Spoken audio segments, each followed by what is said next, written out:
యూపీలో నరసరావుపేట ప్రయాణికుల బస్సుకు తప్పిన పెద్ద ప్రమాదం. నైమిసారణ్యం నుంచి అయోధ్య వెళ్తుండగా ప్రమాదానికి గురైన పర్యాటకుల బస్సు.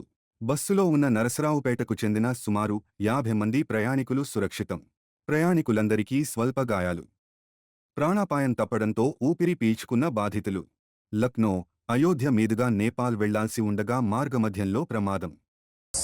మిత్రులరా, నరసరావుపేట నుండి 50 మంది ఉపాధ్యాయులు ఇతర మిత్రుల బృందం లక్నో మీదుగా నైమిషారణ్యం నుండి ఈరోజు అయోధ్య చూసుకొని రేపు నేపాల్ వెళ్ళటానికి 50 మంది బయలుదేరారు.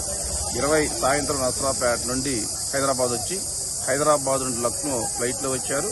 నిన్న నైమిషారణ్యం చూసుకొని ఈరోజు నైమిషారణ్యం నుండి అయోధ్యకు బయలుదేరే క్రమంలో నైమిషారణ్యం దాటిన తర్వాత బస్సు యాక్సిడెంట్కి గురైంది.